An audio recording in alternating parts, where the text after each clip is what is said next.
আসসালামু আলাইকুম গাইস। বাংলাদেশ আর আফগানিস্তানের ম্যাচ একদিন আগে হয়ে গেছে। আশা করি তারা ভালো খেলেছে, কিন্তু এত ভালো খেলে নাই যে 6 ওভারে বাংলাদেশ পাওয়ার ওভারতে বাংলাদেশ 59 রান উঠিয়েছে, কিন্তু বাকি 14 ওভারে বাংলাদেশ 100 রানও উঠাতে পারে না। যদি উঠাতো তাহলে 160 বা যদি 110-20 উঠাতো তাহলে বাংলাদেশের রান 180 পর্যন্ত হয়ে যেত।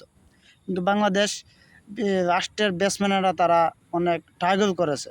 বাবার মতে ব্যাটে বলে হয় নাই, জাকির আলী এই ব্যাটে বলে কানেকশন হয় নাই, তাই রান লাস্টে আমরা এই লো অর্ডার ব্যাটসম্যানদের কিছু আশা করি নাই, করেছি কিন্তু মাগার কিছু পাই নাই আমরা।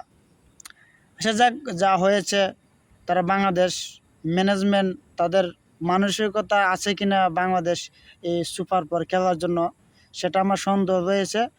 আর বাংলাদেশ যে ক্রিকেটাররা তারা এসেছিল এই চ্যাম্পিয়ন হওয়ার জন্য, তাদের মানসিকতা ছিল কিনা সেটাও সন্দেহ রয়েছে।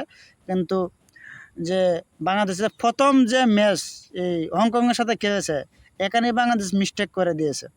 সেখানে তো বাংলাদেশ 15 ওভার যদি ম্যাচটা জিততে পারতো তাহলে রান রেট অনেক এগিয়ে থাকতো শ্রীলঙ্কার থেকে, আফগানিস্তান থেকে। কিন্তু আজকে কি হয়ে গেল, তাদের ভুল ডিসিশনের কারণে, ভুল ম্যানেজমেন্টের ভুল পরামর্শের কারণে আজকে বাংলাদেশ পিছিয়ে গেছে রান রেটের দিকে। কিন্তু এখন কঠিন সমীকরণ হারিয়ে গেছে বাংলাদেশের সামনে, কিন্তু এই কঠিন সমীকরণ ফেরোনি অসম্ভব, প্রায় অসম্ভব। কোনো মতে আফগানিস্তান হারবে কিনা সন্দেহ আছে।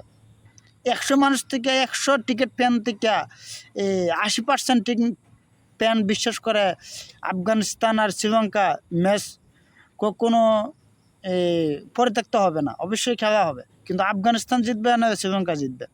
আর যদি আফগানিস্তান হেরে যায় তাহলে বাংলাদেশ যাওয়ার সম্ভাবনা আছে, আর যদি শ্রীলঙ্কা হেরে যায় তাহলে বাংলাদেশ যাওয়ার সম্ভাবনা কম।